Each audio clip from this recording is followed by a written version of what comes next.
Vocês sabiam que o encerramento de Classroom of the Elite tem um significado mais profundo? No encerramento, vemos alguns personagens distribuídos ao longo de uma escada com poses e expressões distintas, em que a posição do personagem ao longo dessa escadaria revela a sua posição hierárquica na sociedade. Quanto mais alto o aluno é representado na escadaria, maior o valor que a sociedade dá a ele, como é o exemplo e o caso da Sakayanagi e o Aonokoji, que estão no topo, e quanto mais abaixo na escadaria, mais o aluno é visto como defectivo e sem valor perante a sociedade, mostrando um dos lados de Classroom of the Elite que é abordado desde o primeiro episódio, que é o paralelo com que a atual sociedade trata as recentes gerações, sendo classificadas desde a escola como se estivessem no ambiente corporativo, revelando uma essência de Classroom of the Elite que ninguém comenta, que é a sátira. Ao longo do encerramento temos os 4 líderes das 4 turmas em destaque, cada um com uma posição diferente. A Sakayanagi sentada no topo, olhando para todos de cima, com seu típico sorriso de convencida.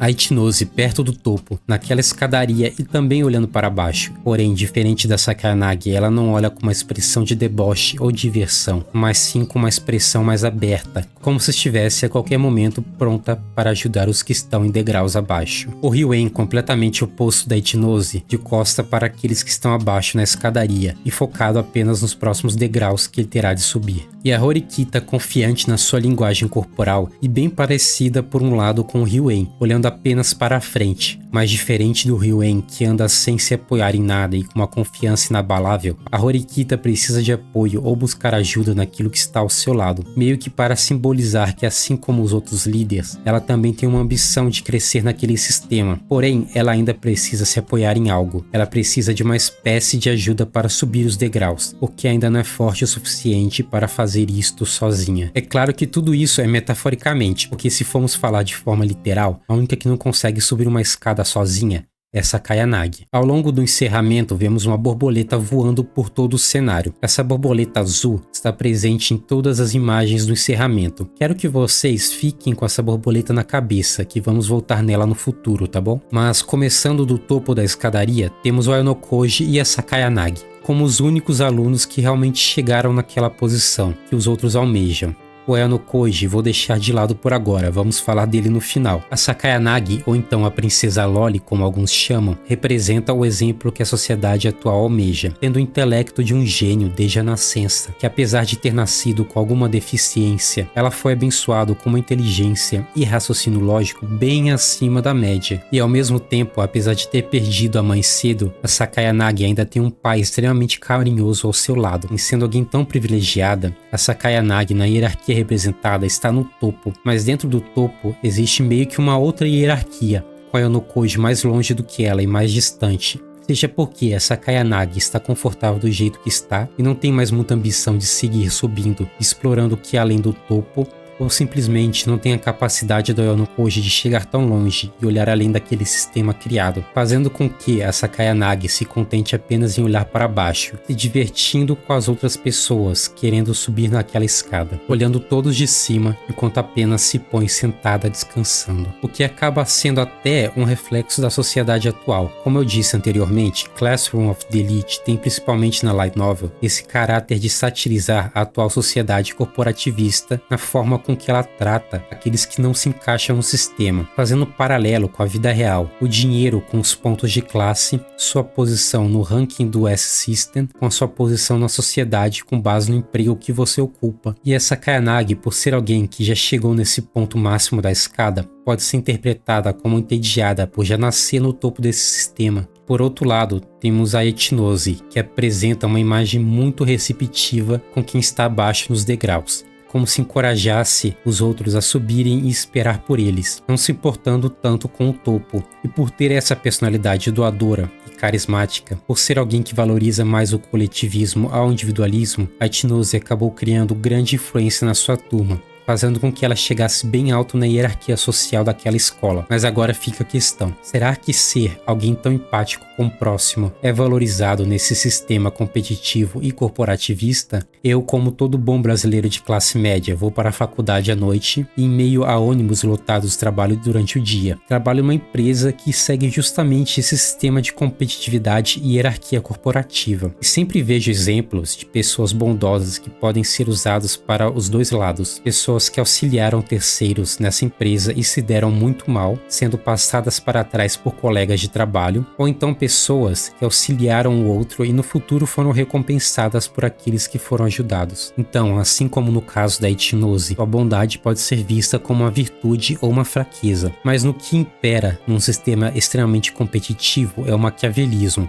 E como o próprio Nicolau Maquiavel fala, quem no mundo cheio de perversos pretende seguir em tudo os ditames da bondade, caminha inevitavelmente para a perdição, o que acaba sendo a fraqueza explorada por outras classes em cima da turma da etinose. Em total contrapartida da etinose, temos o Ryuan, que só olha no topo e não vê aqueles que estão abaixo, ou até mesmo vê aqueles que estão abaixo como inferiores. Ou, supostamente, é assim que ele quer que pensem dele. Uma diferença do anime para a light novel é que na light novel é mostrado como o Ryuan se importa com seus colegas. Ele estava juntando pontos no seu celular para que todos subissem juntos com ele para a turma A, enquanto que no anime ele é representado como se fosse apenas um bullying. Na light novel de Classroom of the Elite, o Ryuan fala que desde cedo acreditava não sentir medo, mas não porque ele é alguém deslumbrado com a sua própria força como deixa entender o anime, e sim porque ele acreditava que enquanto estivesse vivo e pudesse tentar novamente realizar algo, ele estaria bem, porque não importa quantas vezes fosse derrotado ou fracassasse em algo, poderia tentar novamente e de novo, até que um dia desse certo. Foi assim que ele ganhou a liderança da classe no início do primeiro ano, desafiando cada um fisicamente, e mesmo perdendo inicialmente para o Albert, ele tentou novamente até vencer uma batalha, mostrando que o Ryuan está focado, olhando para o topo, não porque ele só vê o que está acima, mas sim porque ele tem uma vontade de ferro. E esse lado do Ryuan está certo. Na vida, enquanto você tiver chance de continuar vivo,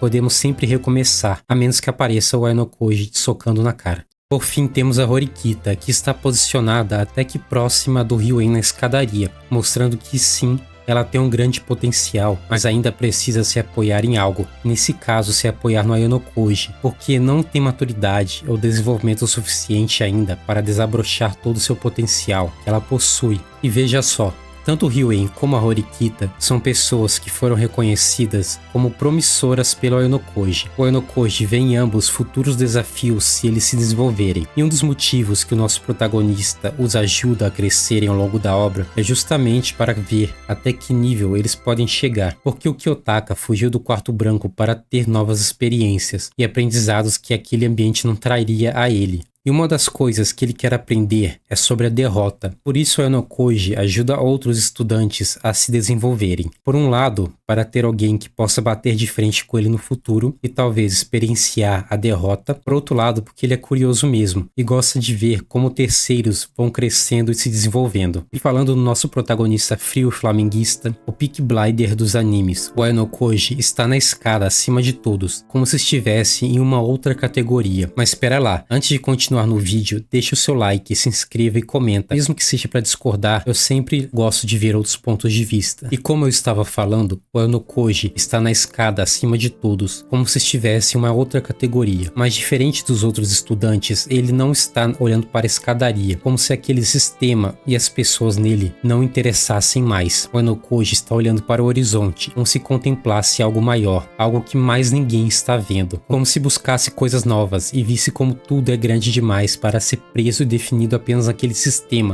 sistema de pontos e classes. E diferente da Sakayanagi, ele está de pé, de costas para tudo, como se não se importasse com aquilo, mas somente olhando para trás quando repara a Karuizawa Kei. Mas será por que ele está olhando para ela? Isso pode ser uma interpretação para aquelas novas experiências que eu disse anteriormente que o Ainokoji quer vivenciar. Uma delas pode ser ter alguma relação genuína com alguém, coisa que ele nunca teve antes. Ou então pode ser que ele a reparou porque ela simplesmente estava pedindo ajuda e ele enxergou isso nela. Como é citado no segundo ano de Classroom of the Elite na light novel, o Enokoji, assim como seu pai, vê as outras pessoas meio que como se fossem formigas, mas diferente do seu pai, que não se importa em pisar em formigas, o Enokoji não se importa em estender a mão para ajudar elas, justamente para ver até que ponto elas podem chegar sozinhas com um empurrãozinho. E pode ser que o Enokoji de fato queira ajudar a Kei, ou então ele simplesmente viu nela, no médio e curto prazo, uma ferramenta útil e é isso mesmo. Mas você se lembra daquela borboleta que eu disse no início? A borboleta azul representa a liberdade, estando presente em todas as cenas do encerramento como algo que os alunos também almejam, mas somente a Kei agarra essa ideia de liberdade, justamente porque ela quer ser livre do seu passado. E talvez seja por isso que o Enokoji anotou, porque ela, assim como ele, quer buscar algo a mais daquele sistema e jogos de hierarquia, buscar entender o que é a liberdade de verdade. Mas Mingo, o que são os outros alunos na escada? Os outros alunos na escada, meu caro inscrito, assim como a Kushida, a Hiyori e a Ibuki, também estão tendo a sua posição hierárquica representada por meio do seu degrau, com a Kushida se mostrando apreensiva por fora, como se estivesse com medo de mostrar quem ela realmente é por dentro, a Hiyori mostrando toda a sua imprevisibilidade e personalidade como se fosse a dona de si mesmo, uma sonhadora andando de forma espaçosa pelas escadas e olhando para trás, assim como a Ichinose, olhando para trás se preocupando com seus colegas. Mas diferente da Ichinose, que está estagnada no degrau, a Hiyori parece realmente estar seguindo em frente. E a Ibuki está no final, talvez por conta da sua habilidade física. E tirando a sua habilidade física, ela não tem grande potencial e capacidade de subir na escada. Ou ela foi simplesmente colocada ali pelos ilustradores para biscoitar naquela posição. E agora fica o questionamento. A maioria das pessoas que assiste Classroom of the Elite lá no fundo gostaria de ser igual ao Enokoji. Mas o Enokoji não passa de um personagem que é uma forma de escapismo da realidade. Algo irreal e inalcançável. Porque um escapismo tem essa função mesmo. Por meio da imaginação e entretenimento,